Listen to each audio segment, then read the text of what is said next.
My name is Summer Roshni Bhullar. My tagline is Seeing the World Through the Eyes of Another. Welcome to my podcast and my YouTube channel, where we become a part of each other's stories. I wanted to make this video to give a sneak peek, a glimpse into what's to come for season 2 of my podcast, Talks with Summer. As I've mentioned before in one of the short reels, that this season has a metaphysical theme where I have guests who talk about psychic mediumship, the dream zones, astrology, tarot. We talk about the inner realms, the unknown, the intangible. And why I want to talk about this, or why this theme, and why I chose to bring these guests forward. If I go into my own story, I would say the turning point of my life would be when I lost my grandfather in 2004. In terms of the inner realms, in terms of the unknown, in terms of the other side, the turning point in regards to that. That was the first time in my life I actually experienced death, saw it from this close, experienced his last moments, and then saw him blissfully leave. It left so many questions in my mind. I remember it was because I was so close to the whole experience. I was in India at that time, and we were following our customs from our culture. It made me question so many things. The first and foremost question was, where is he? He's just a body now. Where is he? Where did he go? Does he still love me? Does he still miss me? Is he happy? And I kept thinking all these questions as we proceeded through the last rites and the ceremony. And as everything kept going on, I was taking in the grief of my father, of my aunt. They had lost their father. I was observing all the customs that were going on. I think one of the most significant moments was, because in our culture we cremate the body, was the moment when the cremation actually began, when the fire actually started. Little did I know that I would see that moment more times ahead in life. It's inevitable, but I never really imagined I would be going through it again. And I think if there's anything that can humble you, that's one moment where I felt is one of the biggest humbling moments in my life, when you see a loved one become ashes.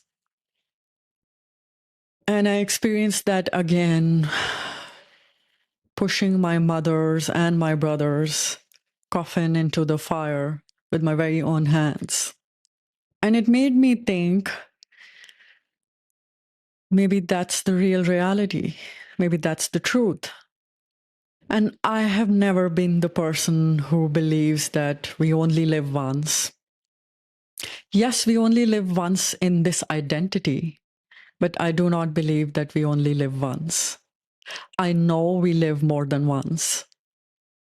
All these questions started to come in my mind, in my heart, in my head.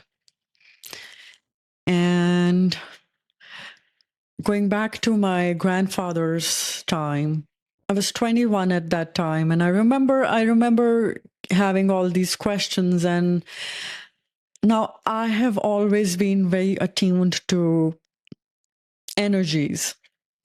I've always had I don't like to say the word belief, but I've always had a knowing, and I've always trusted that the other side exists, but I'd never really experienced it. I'd never really questions about it. I'd never really knew what to think about it. So I kept these questions, and these questions kept going on in my head. That where is he? Does he still love us? Is he happy? That one being one of the most important questions. And I remember one night I was sleeping in my bed in my childhood bedroom, and I had a dream. Now, I know that wasn't a dream, but for lack of a better way to say it right now, I had a dream where I'm walking through the living room to our dining room, and my grandfather's standing there. And I go up to him, and I'm so happy to see him, and I give him a hug. And I remember that hug was as real as the human hug, as if he was alive. And I ask him all those questions which were in my mind, that are you happy? And he looked younger. That was very significant.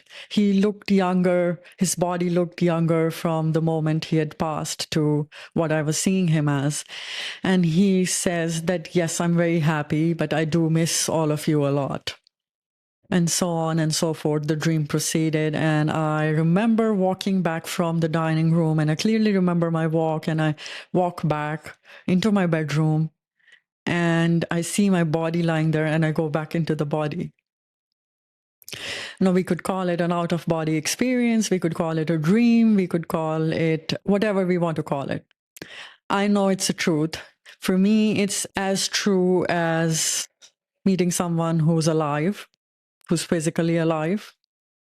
So that, I would say, was the turning point of my personal journey into psychism. I remember when I was a very little child, probably I would say like 6 or 7, if I'm not wrong. I had an uncle, a great uncle, my father's mother's brother, great uncle. And I really liked him a lot, and we were close, and he would visit us sometimes, and he was very good at palm reading, palmistry. And he took my hand one day, and he told me that you're going to have dreams all through your life, which are going to give you messages, which are going to foretell the future. And you need to keep a dream journal. And at that young age, I really had no clue what he meant. I was, as a young child, I did not like the dark, and I wasn't interested in going into the unknown side of things. But his message stayed with me all through my life, because I would have dreams which would have a component of the future in them, and then those things would come to pass in my future. And I grew up in a family where spirituality and talk of the afterlife and death, and it was very common. There was no shirking away from it. In fact, I remember my father was very encouraging when my grandfather passed, that he was like, I encourage you to be part of all the last rites so that you get to experience what death actually means.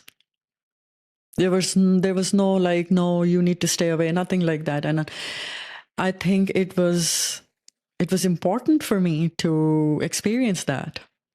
After my grandfather, if I go back to after that time period, after 2004, I lost my grandmother in 2005 unexpectedly.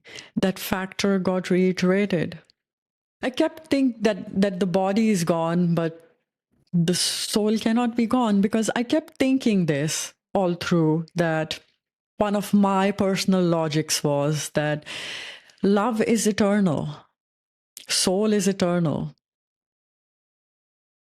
And if I love them, and if they love me, then if love is eternal, then they cannot be gone. Our love still exists. What is it in the dreams? I don't think that they were subconscious dreams.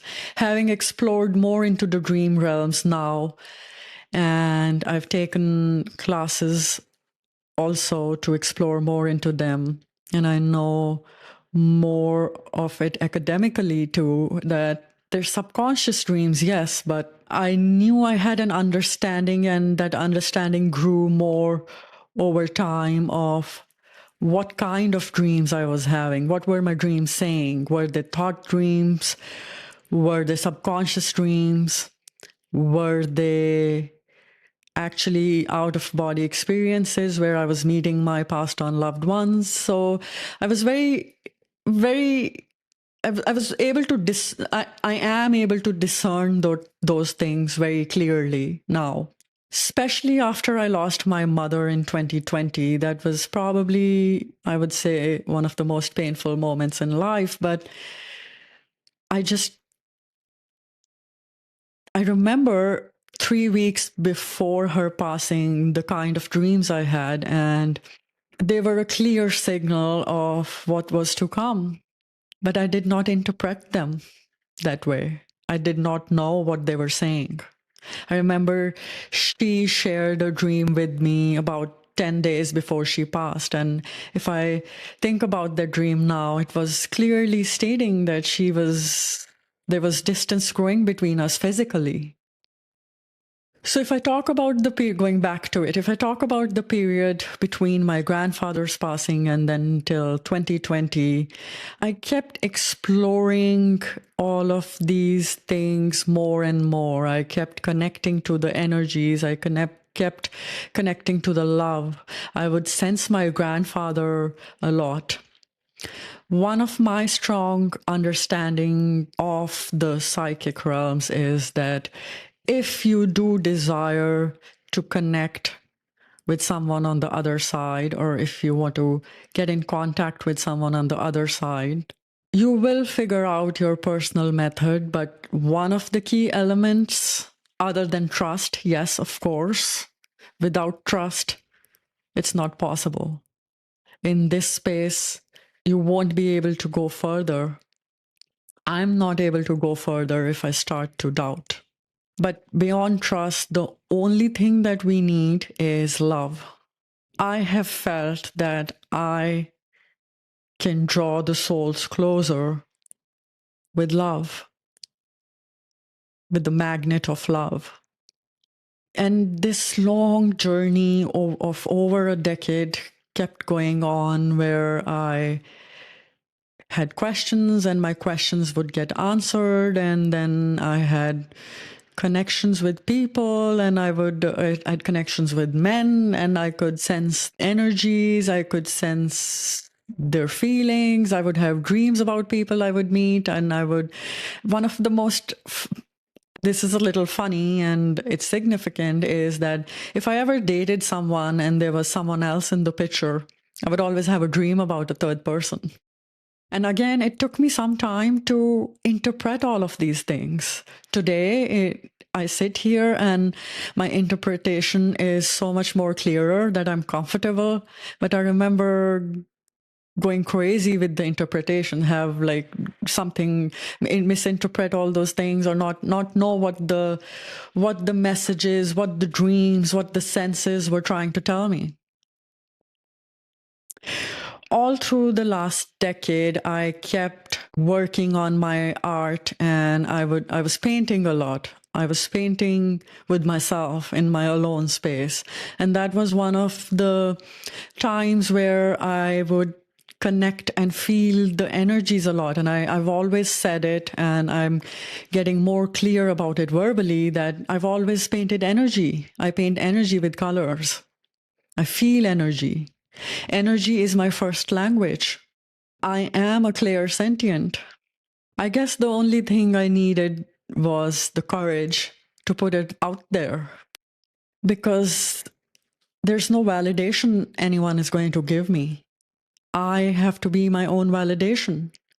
I'll give an example. It's like, for me, this would be an apt example. I'm 42 years old, and sometimes people tell me, wow, you don't look 42. You look so young. You look 30, you look 35, and you don't look 42. And in my head, I'm always thinking, but this is what 42 looks like to me. This is my 42.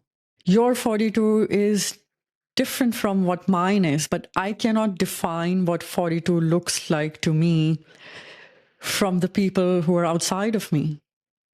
And therein, I think, lies a clue For our external life, also, yes, but for these realms and for these zones, we are never going to get a validation that, yes, that's your 42. You will have to find out and you will have to trust what your 42 looks like to you. And I know there's going to be a lot of people who don't trust all of these things. There's going to be people who think that it's all the mind making up things, it's the grief, it's the pain, and all the dreams are just in the head. And for them, yes, that's true for them.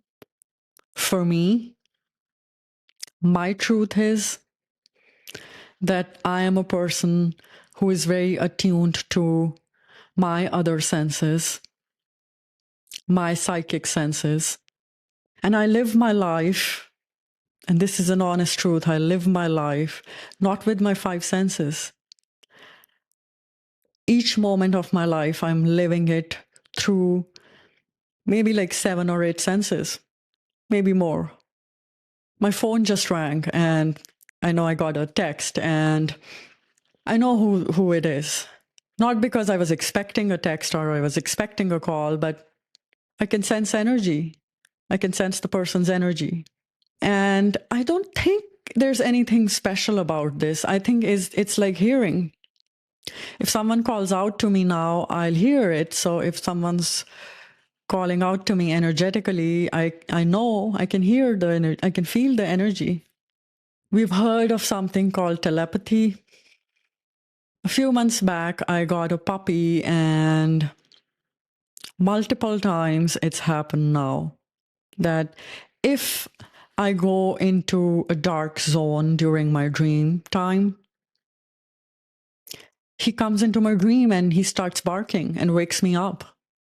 Just 3 days ago, I had a dream where I was walking outside on the dark street and he started barking, and I jumped up with the loud noise. I was sleeping so deeply. But that's connection. That's connection from the inside. I remember after my mother passed, I've talked about it in my story in the season 1 about how I felt her.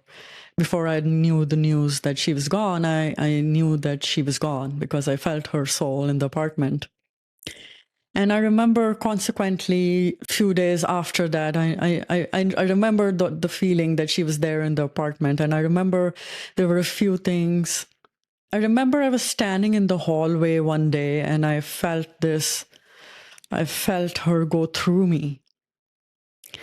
And I felt chills all over. And I think hugging is one of my love languages too. And if we could explain, if I could share what a soul hug feels like, it's sad sometimes that my mind goes into it again that she's gone, my brother's gone, because the body's gone. And that's all there is. It's just the body that's gone.